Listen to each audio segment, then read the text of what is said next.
دین ہے، اور جماعت کا فرد تو یہ بھی دین ہے۔ کتاب پر ایمان لانے کا تقاضا یہ ہے اس کے ہر حرف کو مانا جائے، اور جماعت پر ایمان لانے کا تقاضا یہ ہے کہ اس کے فرد کو مانا جائے۔ چونکہ قرآن کا ہر حرف یہ بھی نبی کی سیرت ہے، اور جماعت کا فرد تو یہ بھی نبی کی سیرت ہے۔ یوں کہہ لیجئے کہ اللہ نے محبوب کو کتاب دی تو یہ بھی معجزہ، جماعت دی تو یہ بھی معجزہ۔ کتاب کا فرد ہے تو یہ بھی، کتاب کا حرف ہے تو یہ بھی معجزہ ہے، اور جماعت کا فرد ہے تو یہ بھی معجزہ ہے۔ اگر کوئی شخص آج یہ کہے جی میں پوری کتاب کو مانتا ہوں، 300 پاروں کو مانتا ہوں، 114 سورتوں کو مانتا ہوں، لیکن معاملہ یہ ہے جو لفظ الا لکھا ہے نا، یہ لفظ الا نہیں تھا، یہاں پر زبر نہیں تھی، یہاں پر زیر تھی، تو یہ زبر زیر کے تھوڑا سا گڑبڑ کرنے سے ایمان بھی زیر و زبر ہو جائے گا نا بھائی۔ اور قرآن کے کسی ایک حرف پہ شک کرنا پوری کتاب سے اعتماد اور ایمان کو ہٹا دیتا ہے نا بھائی۔ کتاب پر ایمان کا تقاضا یہ ہے کہ کتاب کے ہر حرف کو مانا جائے۔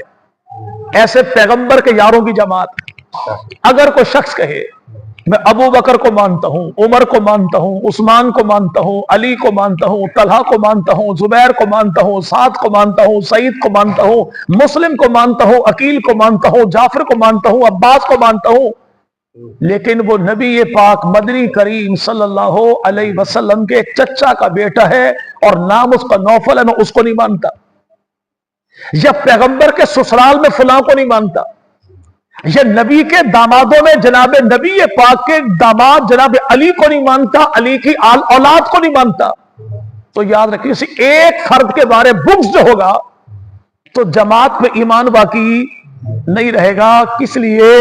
چونکہ کتاب خدا کی ہے، جماعت مصطفیٰ کی ہے نا بھائی۔ ہم آج کے دور میں دیکھیں کہ نسبت جس کی بھی محمد مصطفیٰ کی ذات کے ساتھ ہو جائے ہمیں وہ کتنا پیارا ہوتا ہے۔ آج کو بندہ حج عمرہ کرنے جائے، ہم دوڑے جائیں تو حاجی دیتا کیا ہے؟ ایک گھونٹ پانی کا، ایک دانہ کھجور کا، یہی نا بھائی جی۔ ہم پانی پی کے، کھجور اٹھا کے کھاتے نہیں، کاغذ میں لپیٹی، جیب میں رکھی، گھر آئے بیوی کے حوالے کری، کھجور ایک ہے، بچے 4 ہیں، ٹکڑے ٹکڑے کر کے سب کو دے دینا، گٹھلی پھینکنی نہیں، اٹھا کے اونچی جگہ پہ رکھ دینا۔ اگر کوئی پوچھے، کوئی بہت پڑھا لکھا جدید تعلیم یافتہ کسی سادہ مزاج بوڑھے سے پوچھے وہ اتنا احترام گٹھلی کا کیوں، تو وہ بوڑھا بابا جی ایک ہی جواب دیتا، پترا معاملہ کھجور دا نہیں، نسبت حضور دا ہے۔ چونکہ گٹھلی کھجور کی ہے، کھجور مدینہ کی ہے، مدینہ رسول کا ہے، رسول ذات خدا کا ہے۔ آج کوئی بندہ جو آ جائے اور ہم اس سے پوچھیں حج عمرہ کر کے آئے، ایک بات تو بتائیے کہ آپ نے اس کالے پتھر کو چوما تھا جس کو پہلے آمنہ کے لال نے چوما؟ کہنے والا کہتا رشمش بہت تھا، بڑا گرتا پڑتا ہاتھ لگا ہی ہے، کہتے بابا تیرے بھاگ تیرے مقدر، تو نے اس پتھر کو چوما جس کو 14 صدیوں پہلے آمنہ کے لال نے چوما تھا۔ یعنی ہم پوچھتے کیوں ہیں بھئی تو نے پتھر چوما کیوں؟ کہ 14 صدیوں پہلے خدا کے نبی نے اس کالے پتھر کو چوما۔ ہم آج بھی اس پتھر کو نہیں بھولے، جب جس پتھر کو ایک مرتبہ خدا کے نبی چوم لے ہم اس پتھر کو نہیں بھولے تو اس زہرا کے لخت جگر حسن و حسین کو کیسے بھول سکتے ہیں جن کو اللہ کے نبی چومتے بھی تھے، اللہ کے نبی سونتے بھی تھے۔ سبحان اللہ۔ اور جب کسی نے کہا جی آپ ان کو سونتے کیوں ہیں، اولاد تو ہماری بھی ہے، تو آمنہ کے لال نے فرمایا میں ان کے وجود کو کیوں نہ سونگوں کہ جن کے وجود سے جنت کی خوشبو آتی ہے۔ یہ رسول کی آل ہے، رسول کا بال دیکھیے، سن 7 ہجری اللہ کے نبی نے عمرہ کیا، ایک یار اٹھا رسول پاک کا، اس یار نے رسول پاک کے بال تراشے، عمرہ جو کہ اللہ کے نبی نے بال کاٹا لیکن بال گرنے نہیں دیے، کپڑا بچھایا سارے بال جمع کر لیے، ناخن کاٹے تو ناخن بھی جمع کر لیے۔ آمنہ کے لال نے پوچھا کیا کرے گا ان کا؟ عرض کی یا رسول اللہ زندگی بھر کا یہ تو سرمایہ ہے میرا، میں مرتے دم گھر والوں سے کہہ دوں گا کہ یہ بال سنبھال کر رکھنا، جب مرنے لگوں تو نبی کے بال میرے ہونٹوں پر رکھ دینا، نبی کے ناخن میری آنکھوں پر رکھ دینا۔ آمنہ کے لال نے فرمایا اتنی محبت، چلیے بال بھی تیرے، ناخن بھی تیرے، رسول پاک کا کرتا بھی تیرا۔ اس شخص نے مرتے دم کیا کیا؟ اس نے 6000 درہم کی چارپائی خریدی، اور وہ چارپائی تھی کہاں کی؟ یہ ہمارا موجودہ بلوچستان، جس کا اس دور میں نام تھا مکران۔ یہاں پہ حکومت تھی راجہ ارمنی سنگھ، اور اس راجہ نے اس دور میں کچھ افراد کو بھیجا عرب کی دھرتی پر کہ آخری نبی ہے، جا کے میرا سلام بھی دینا، محبت و بڑا پیغام بھی دینا۔ اور کچھ چیزیں اس نے یہاں سے بھیجی، کون سی؟ ساگوان کی لکڑی، زنجبیل، ادرک اور کچھ خوشبوئیں۔ اللہ کے نبی نے وہ ادرک کھائی اور ارشاد فرمایا اس میں کافی بیماریوں کا علاج ہے۔ حکیم، ڈاکٹر، مسیحا، طبیب 14 صدیوں بعد کہتے ہیں اس میں بڑا علاج ہے۔ رسول خدا نے سب کے ارشاد فرمایا اس میں کافی بیماریوں کا علاج ہے۔ چونکہ دنیا کا طبیب اعظم محمد عربی جیسا، تو رسول پاک نے جو ساگوان کی لکڑی تھی، جیسے ہمارے ہیں ابھی بھی جو پرانے مکانات ہیں ہندوستان ٹائم کے، ان میں دیا نرم بھی ہوتی ہے، خوشبو والی بھی ہوتی ہے، ایسی لکڑی تھی ساگوان کی۔ اللہ کے نبی نے اس کی چارپائی بنوائی۔ اس شخص نے وہ چارپائی خرید لی 6000 درہم کی، اور گھر والوں سے کہا سنو جب میری وفات ہو جائے مجھے کفن دینا، لیکن کفن دینا نبی کی چادر کا، جنازہ اٹھانا لیکن اٹھانا اسی چارپائی پہ جس پہ اللہ کے نبی کا جنازہ اٹھا تھا، اور میرے ہونٹوں پر نبی کے بال رکھ دینا، اور میری آنکھوں پر نبی کے ناخن رکھ دینا۔ مرتے دم یہ سب کچھ ہوا۔ آج اگر کوئی بندہ فوت ہو جائے نا تو کچھ لوگ دوڑے دوڑے آئیں گے، یار میں عمرہ کرنے گیا تھا، یہ کپڑا زمزم میں دھو کے لایا تھا، بس آپ یہ لے لیجئے، زمزم زمزم ہے، کوثر کوثر ہے، لیکن ساقی کوثر کا مقابلہ کون کرتا ہے؟ رسول خدا کے وجود پہ لگنے والا کپڑا ایک طرف، زمزم سے دھلنے والا کپڑا ایک طرف۔ آج جو بندہ زمزم کا کپڑا لے کر آ جائے تو وہ کس عقیدے کے ساتھ اس کو استعمال کرتا ہے؟ جی زمزم کا دھلا ہے، مدینے کا کپڑا ہے، تو بس سب خیرہ ہی خیرہ ہیں۔ اگر دوسری طرف کو مر جائے تو وہاں پر آنے والا آتا ہے، جیب سے شیشی نکالے گا، جی میں زواری کرنے گیا تھا، کربلا کی خاک لایا تھا، بس آپ یہ قبر میں مٹی ڈال دیجئے۔ تو ستے خیرہ پوچھنا یہ ہے، جس کی قبر میں 14 صدیوں کے بعد کربلا کی خاک آ جائے، قبر اس کا کچھ نہیں بگاڑتی، تو 14 صدیوں پہلے جس کی قبر میں خود محمد کی پوشاک آ گئی، قبر اس کا کیا بگاڑے گی؟ اب یہ شخص جو ہے جو رسول خدا کے بال اپنے ہونٹوں پر لے کر گیا، اس کا نام ہے امیر معاویہ۔ کیا نام بھائی؟ رضی اللہ، امیر معاویہ۔ جو پیغمبر کے بال کا اتنا احترام کرتا ہے، وہ نبی کی آل کا کتنا احترام کرتا ہوگا۔ اور سنیے گا، مصر فتح ہو گیا، لوگ قیدی بن کر آئے، نبی کے سالے، صحابی رسول، کاتب قرآن، مجتہد شان، فاتح کبیر امیر معاویہ، انہوں نے کیا کیا؟ قیدیوں سے پوچھا تم کون ہو، کہاں سے آئے؟ کہا جی مصر کے ہیں۔ کون سے قبیلے کے؟ کہا قبطی قبیلے سے۔ امیر معاویہ نے کہا سنو، قبطی قبیلہ تو میرے پیغمبر کے سسرال کا قبیلہ ہے، کہ نبی پاک کی گھر والی، نبی پاک کے بیٹے حضرت ابراہیم کی اماں سیدہ ماریہ، اس کا تعلق مصر سے تھا اور قبطی قبیلے سے تھا۔ تو حضرت امیر معاویہ نے کہا اپنے لوگوں سے ان قیدیوں کو آزاد کر دو، نقصان ان کا پورا کرو، آج سے قیدی نہیں ہے، یہ شاہی مہمان ہیں، پورا پروٹوکول دینا، ان کا نقصان پورا کرو اور حفاظت کے ساتھ ان کو مصر واپس چھوڑ کے آؤ۔ کسی نے پوچھا معاملہ کیا ہے؟ کہ نبی کا سسرال ہے اور نبی کے سسرال کے لوگوں کو ہم قیدی بنائیں، یہ بات ہمیں زیبا دیتی نہیں۔ جو 1400 سال پہلے نبی کے سسرال کا اتنا احترام کرتا ہے، وہ نبی کی آل کا کتنا احترام کرتا ہوگا؟ بہت۔ اور احترام کرتے کتنا تھے؟ بریلوی مسلک کے نام پر عالم دین ہے مولانا غلام رسول سعیدی، کتاب لکھی مرات المناجی، حدیث کی شرح ہے، اس میں لکھا کیا؟ حضرت امیر معاویہ کے سامنے جب حسن و حسین ملنے کے لیے آتے تو حضرت امیر معاویہ تخت اپنا چھوڑا جہاں پر بیٹھے تھے، خود نیچے اترے، حسن مصطفیٰ کو بٹھایا اپنی جگہ پہ، ہاتھ باندھ کے کھڑے ہو گئے. کسی نے کہا حضور یہ آپ کا بھتیجا ہے, اولاد کی جگہ پر ہے, عمر میں چھوٹا ہے, آپ حکمران ہیں, آپ اس کے سامنے غلاموں کی طرح کیوں کھڑے ہو گئے؟ تو جواب ایک ہی دیا کہ معاملہ یہ ہے کہ میں دیکھتا حسن کو ہوں, یاد خدا کے نبی آتے ہیں, حسن مجتبیٰ کے چہرے میں خدا کے نبی کا چہرہ دکھائی دیتا ہے, میں اس کا احترام کیوں نہ کروں جس کو خدا کے نبی نے اپنے جگر کے ٹکڑے کا ٹکڑا فرمایا ہے. سبحان اللہ, سبحان اللہ, ماشاء اللہ. سیدنا حضرت امیر معاویہ رضی اللہ, پیغمبر کے صحابی, پیغمبر کے صحابی. آج ہمارے علاقے کو سید صاحب آ جائیں اور بعض لوگ کہتے ہیں کہ بھائی یہ کتابوں کی فضائل اعمال کیجیے. جی جی, چونکہ درمیانی بات چیت کرتے ہیں نا بھائی ہمارے تبلیغی بھائی, جی بھائی جی اگر انہوں نے ہمارے لیے اپنا عمل چھوڑا تو انشاءاللہ ان کا عمل ہم پورا کریں گے انشاءاللہ. نا بھائی. ذات اللہ. میں 1991 میں اس سائڈ پہ آیا اور اس کی وجہ تبلیغی جماعت تھی, ورنہ ماموں میرے ذاکر تھے, میں بھی اسی سائڈ پہ تھا. اللہ اللہ, نا بھائی تو یہ چونکہ ہمارے محسنین ہیں تو اپنے محسنین کے احسانات کو بھلایا نہیں جا سکتا. رسول خدا کے صحابی کون؟ سیدنا امیر معاویہ. معاویہ رضی اللہ عنہ. جی جی, اب بعض لوگ کہیں گے نہیں آپ سیدوں کو نہیں مانتے, تو یاد رکھیے گا کہ حضرت سیدنا علی المرتضیٰ رضی اللہ عنہ, ہم سیدوں کو یوں مانیں کہ رسول پاک مدنی کریم کی سنت میں ایک شخص گزرا, نام ہے اس کا جنید بغدادی, رحمت. یہ شاہی پہلوان تھے, یعنی اس دور کے بادشاہ کے اکھاڑے کے سب سے تگڑا قسم کا پہلوان تھا. بادشاہ نے اعلان کر دیا اگر کوئی بندہ اسے گرا دے گا منہ مانگا انعام دوں گا. یہ اپنے ڈول شول دکھا رہے تھے, ایک دبلا پتلا شخص آیا اکھاڑے میں اور اس نے کہا جنید تو شاہی پہلوان ہے اور میں سید خاندان سے ہوں, گھر میں بچے میرے بھوکے ہیں اور غربت ایسی ہے کہ کسی کے سامنے ہاتھ پھیلا نہیں سکتا, تجھے واسطہ دیتا ہوں کہ میری نسبت کو دیکھ, میں تجھے تھوڑا سا داؤ شاؤ لگاؤں گا, تو گر جانا, تیرا بگڑے گا کچھ نہیں, میرے بچے رزق حلال کھا لیں گے.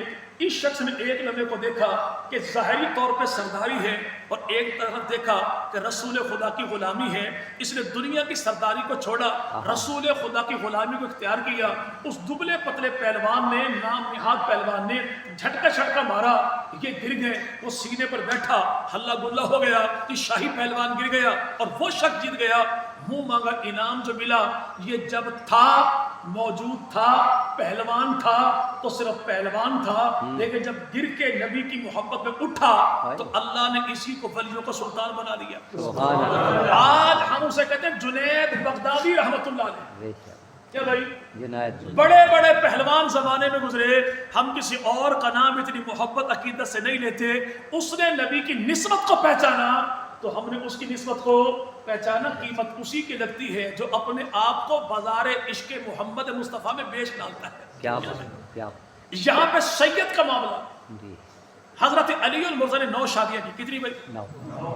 جی بھائی 9 بیویاں ہیں جناب علی کی, 17 بیٹے ہیں جناب علی کے اور 27 داماد ہیں جناب علی کے. لیکن ہم جناب علی کے 17 کے 17 بیٹوں کو سید نہیں کہتے. سید صرف وہ 2 ہیں کہ جن کی اماں کو سیدہ فاطمہ زہرا کہتے ہیں, ابا کو علی المرتضیٰ کہتے ہیں. ایک حسن مجتبیٰ اور دوسرے سیدنا حسین ابن علی.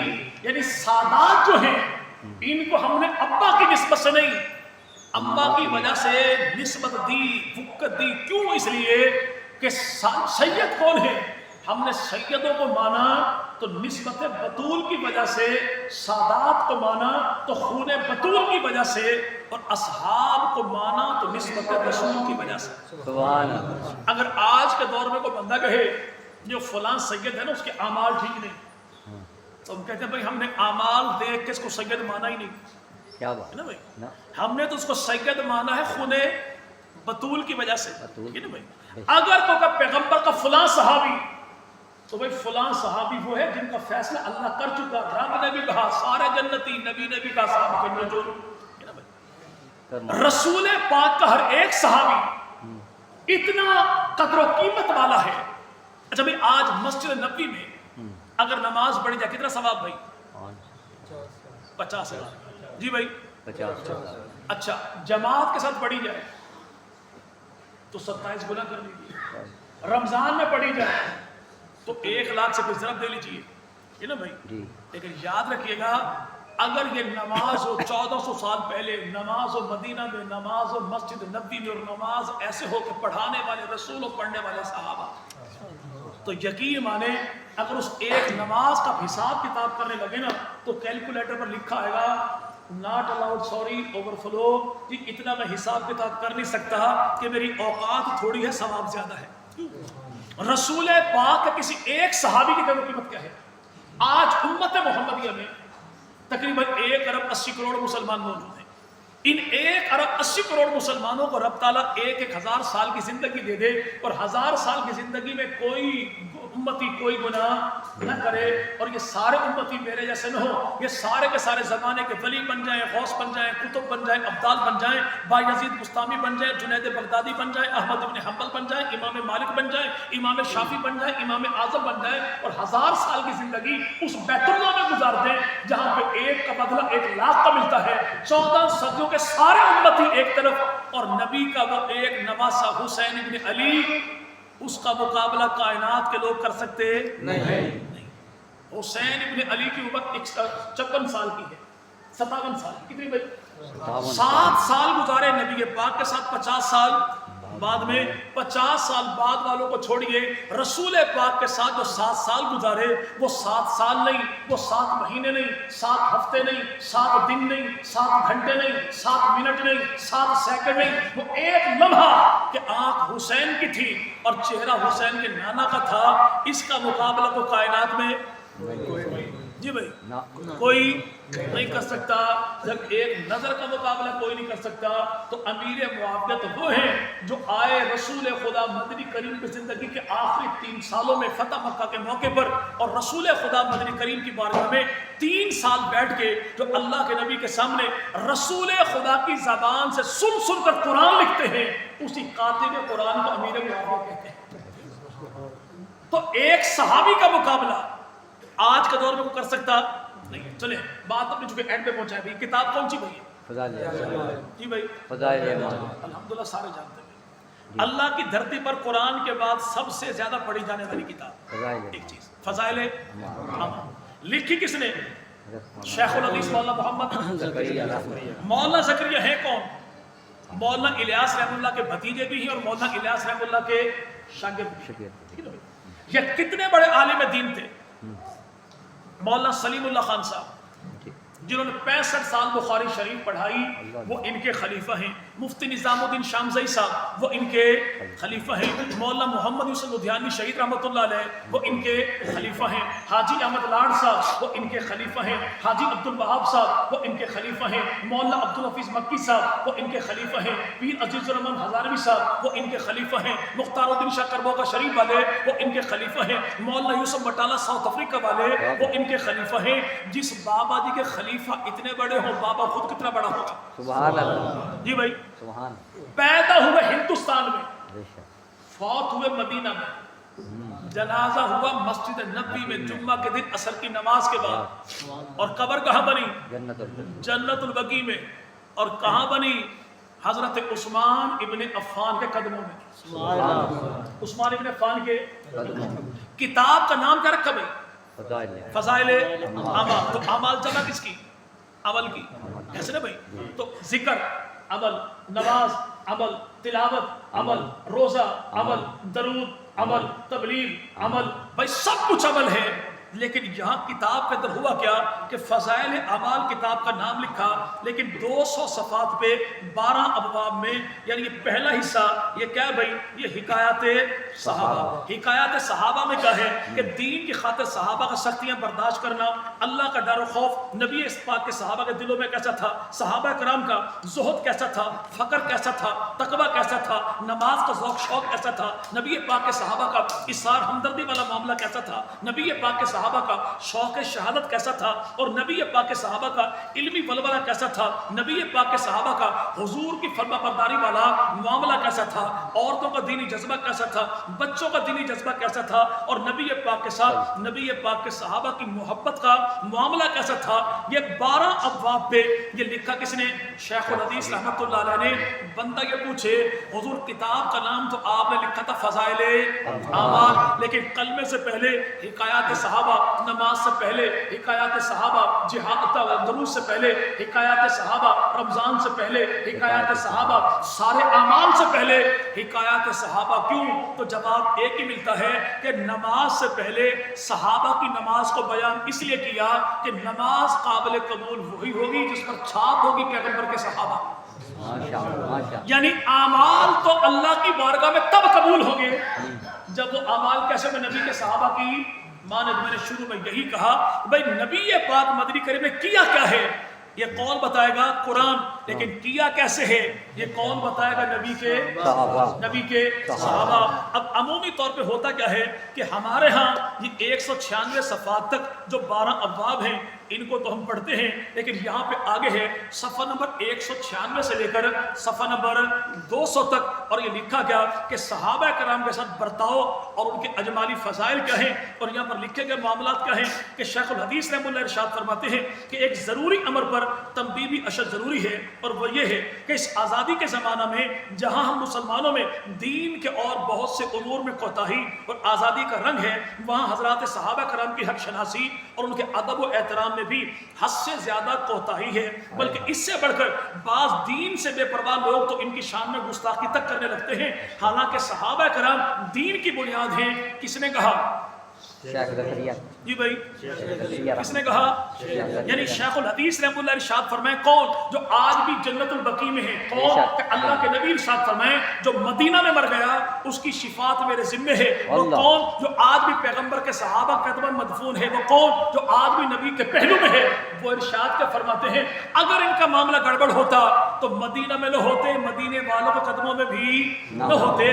فرماتے کیا ہے کہ پیغمبر کے صحابہ کے بارے میں ان کے حق شناسی نہ کرنا کہ بے دین لوگوں کا کام تو ہو سکتا ہے، دیندار لوگوں کا کام کبھی بھی نہیں ہو سکتا، اور جو لوگ پیغمبر کے صحابہ کی شان میں گستاخی کرتے ہیں یہ لوگ کون ہیں کہ جو دین سے بے پرواہ ہیں، اور صحابہ افراد نہیں، نبی کا پورا دین ہے، بے شک نبی کا پورا۔ یہی تو کہا تھا کہ بدر کے میدان میں رسول خدا مدنی کریم نے کہ مولا 313 افراد نہیں، تیرے پیغمبر کا پورا دین ہے، اگر آج یہ بچیں گے تیرا دین بچے گا، اگر یہ نہ بچے پھر تیرا دین نہیں بچے گا۔ اور کہا کیا کہ دین کے اول پھیلانے والے نبی کے صحابہ ہیں، ان کے حقوق سے ہم لوگ مرتے دم بھی عہدہ برا نہیں ہو سکتے۔ اللہ رب العزت اپنے فضل سے ان پاک نفوس پر لاکھوں رحمت نازل فرمائے کہ انہوں نے حضور سے دین حاصل کیا اور ہم لوگوں تک پہنچایا، ہم لوگوں تک پہنچایا۔ اچھا ابھی کو بھائی اٹھے آپ کے گاؤں کا، اللہ آپ حضرات کے علاقے میں امن بھی عطا فرمایا، رزق بھی عطا فرمایا، نسلوں کی بھی خیر ہو، فصلوں کی بھی خیر ہو۔ کوئی بندہ اٹھے اور وہ لے کر آ جائے ایک گلاس دودھ اور وہ کہ مولا صاحب ہم نے زور پڑا لگایا چلے دودھ پی لیجیے، وہ کہے دودھ ہے اللہ کا نور ہے، اور ساتھ والا دودھ کہ نہیں پینا بالکل بھی نہیں، یہ بالکل حرام ہے، وہ کہ عقل کو ہاتھ مار دودھ ہے، وہ کہے حرام ہے۔ میں پوچھوں بھائی وہ کہتا ہے اللہ کا نور ہے دودھ ہے، تو کہتا ہے حرام ہے، کس کی مانوں؟ وہ کہتا ہے مولوی صاحب بات اس کی ٹھیک ہے تو تو نے حرام کیوں کہا؟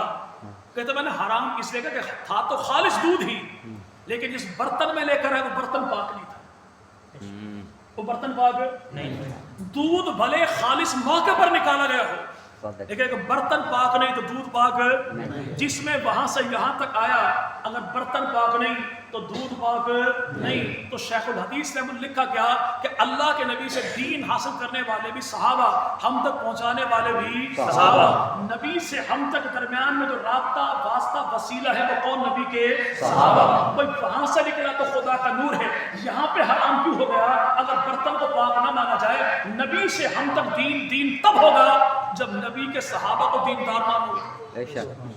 اگر صحابہ دیندار نہیں تو پھر ان کے ذریعے ہم تک ملنے والا دین بھی دین نہیں۔ اور یاد رکھیے گا کہ ہمارے بر صغیر کی دھرتی پہ اگر دین یہ دین پہنچا محمد عربی کا ہے، لیکن پہنچانے والے کون؟ وہ جناب امیر معاویہ ہیں۔ کون ہے؟ امیر معاویہ۔ کیسے بھائی اس بر صغیر کی دھرتی پہ سن 44 ہجری میں حضرت سنان بن مسلمہ کو پہلا لشکر اسلامی جو آیا اور ان کی قبر آج بھی پشاور کی دھرتی پہ اصحاب بابا کے نام سے مشہور ہے. ہمارے وہ تبلیغی بزرگ جو KPK سے آئے ان سے تصدیق کر لیجئے گا کہ پشاور کے ساتھ جو قبور موجود ہے وہ کس کی بتائیں گے؟ سنان بن سلمہ کی. یہ کون ہے جی؟ اصحاب بابا. اصحاب بابا کون ہے؟ سن 44 ہجری میں سیدنا محلب بن ابی صفرہ ازدی اتکی ان کے ذریعے جو لشکر اسلام بر صغیر میں آیا دین پہنچانے کے لیے. وہ دور کس کا تھا؟ تخت کس کا تھا؟ تاج کس کا تھا؟ جھنڈا کس کا تھا؟ راج کس کا تھا؟ زمانہ بتائے گا نبی کے صالح صحابی امیر معاویہ کا. اچھا اسی میں کیا لکھا کہ اللہ کے نبی ارشاد فرماتے ہیں کہ میرے صحابہ کی مثال یوں ہے جیسے کھانے میں نمک. بے شک کھانے میں نمک. اگر ہم دیگ پکائیں تو نمک کتنا ہوگا؟ 10 کلو نہیں، 5 تھوڑا 2.5 تھوڑا 1.5 کتنا تھوڑا مقدار میں تھوڑا. اللہ کے نبی کا اعجاز دیکھیے. اللہ کے نبی فرماتے ہیں کھانا اتنا، نمک اتنا سا، امت میری اربوں خربوں تک، یار میرے وہی 1.25 لاکھ. اللہ امت اربوں خربوں تک پہنچ جائے بے شک، یار میرے تھوڑے سے. لیکن کھانا پک گیا، بکرا بھی ٹیڑھی، گھی بھی دیسی، مرچ بھی کالی، لیکن ہوا کیا؟ کھانے والے لقمہ اٹھایا تھا کون یہ پکانے والا؟ بیڑا غرق کر دیا. ہوا کیا ہے؟ کہتا نمک نہیں ڈالا. اللہ کے نبی ارشاد فرماتے میرے صحابہ کی مثال یوں ہے جیسے کھانے میں نمک. اللہ کے نبی مراد کیا ہے؟ فرمایا کھانے کی لذت وہ نمک کے ساتھ ہے، اس امت کی عزت میرے صحابہ کے ساتھ ہے. اگر کھانے میں نمک نہ ہو تو لذت باقی نہیں رہتی. امت میں صحابہ نہ ہو تو امت کے پلے عزت باقی نہیں رہتی. عزت باقی آقا وہ صحابہ ہیں کون کون؟ تو قرآن کہتا ہے کچھ لوگ وہ ہیں جو فتح مکہ سے پہلے آئے، کچھ لوگ وہ ہیں جو فتح مکہ کے بعد آئے. بعد والے پہلوں جیسے نہیں، بعد والے پہلوں جیسے نہیں. حضرت امیر معاویہ ایمان تو لائے فتح مکہ سے کچھ پہلے، اور حضرت امیر معاویہ والد گرامی وہ ایمان لائے فتح مکہ کے موقع پر. لیکن یاد رکھیے گا امیر معاویہ نہیں، امیر معاویہ کے ابا جی بھی حضرت علی کا مقابلہ نہیں کرتے. خود جناب امیر معاویہ فرماتے ہیں کہ اللہ نے جو شان عزت و عظمت حضرت علی کو عطا کی ہے، میرے بابا کی پوری اولاد مل جائے تو علی کے وجود کے ایک حصے کا مقابلہ کوئی نہیں کرتے. ہم چونکہ اہل سنت ہیں، اللہ کے نبی نے جسے دیا، جتنا دیا، جو دیا، جیسے دیا، ہم تسلیم کرنے والے ہیں، انکار کرنے والے نہیں. چونکہ ہم منکر صحابہ بھی کوئی نہیں، منکر اہل بیت بھی کوئی نہیں. جو یارانے کا انکار کر دے ہم اس کو رافضی کہتے ہیں، اور جو گھرانے کا انکار کر دے ہم اس کو خارجی کہتے ہیں. رہا یہ معاملہ جس سادات کو مانتے ہو الحمدللہ، لیکن سادات کو مانتے تو ہیں لیکن نسبت بطول کی وجہ سے. لیکن اگر سید کے اعمال ٹھیک نہ ہو تو پھر عزت کی جائے گی اس کی. یہ پکا بابی بندہ کہتا نہیں کی جائے گی. ہمارے اکابر نے لکھا اس کی عزت کی جائے گی، عزت کی جائے گی. دیوبند کے اکابر نے اپنی کتاب میں لکھا کیوں؟ کہ اس لیے کہ اس کی مثال سونے کی ڈلی کی طرح ہے. چیز قیمتی تھی، گر گندے پانی میں گیا تو اس کو گندے پانی میں نہیں چھوڑے گے، صاف کرے گا بھائی. اگر ہو سجدے لیکن اعمال ٹھیک نہ ہو تو اس کی مثال ایسے جیسے قرآن پاک کی چھپائی کے دوران ڈبل چھپائی جو ہو جائے کاغذ پہ، صفحے پہ، زبر زیر کا پتہ چلتا نہیں ہے. ایسے صفحے کی تلاوت تو نہیں کی جائے گی لیکن ایسے صفحے کو اٹھا کر پھینکا بھی نہیں جائے گا. ہو تو سید لیکن اعمال ٹھیک نہ ہو تو بھائی اس کی اطاعت تو نہیں کی جائے گی لیکن اس کی توہین بھی نہیں. ہاں لیکن اعمال کے بجائے عقیدہ چھوڑ دے. نبی کے بعد کسی ایک کو نبی مانے، ایک درجے کو نبی مانے، نبی کے بعد کسی کو معصوم مانے، نبی کی قرآن کے بعد کسی کتاب کو مانے، نبی کے دین کے بعد کسی دین کو دین مانے. جو اللہ کے نبی کے عقیدے کو چھوڑ دے تو ایسا شخص باپ بھی ہوگا تو آنکھ اٹھا کے دیکھیں گے بالکل.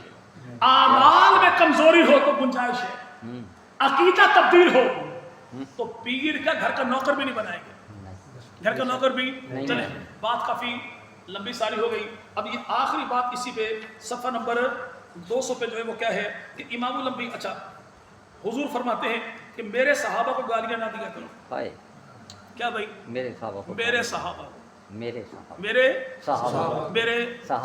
یقین مانے نا بندہ اگر قدر شناس ہو تو رسول خدا کسی ایک لفظ پہ قربان ہو جائے. اللہ کے نبی فرمائے اصحابی او قبلے او یار میرے، بیلی میرے، سنگی میرے، مرید میرے، مقتدی میرے صحابہ.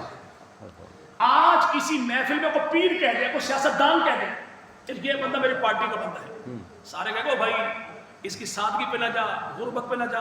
اس نے کہا میرا بندہ ہے، اگر تو نے پنگا اس سے لیا، یہ تجھے کہے گا کچھ نہیں، وہ تجھے چھوڑے گا نہیں. اگر آج کا 2% کا سیاستدان کسی محفل میں کسی کو اپنا کہہ دے تو یہ تو اس کی ایسے لاج نبھاتا ہے. اس نے کہا کہ میرا ہے. اور 1.25 لاکھ نبیوں کا امام جو کہے اصحابی کالنجوم، یار میرے ستارے.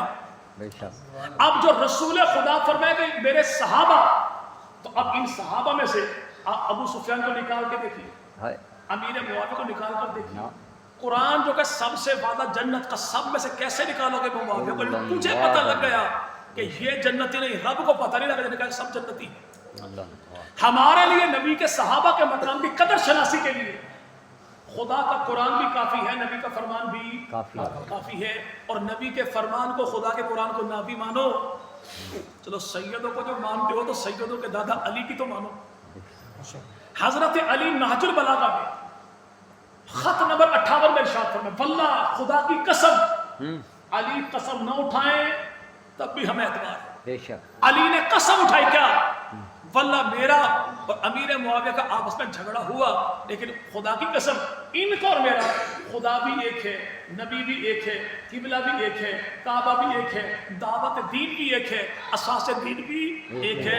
اختلاف ہمارا ہوا خون عثمان پر، اور واللہ میرا دامن صاف ہے، میرا دامن صاف. ہماری لڑائی کفر و اسلام کی نہیں.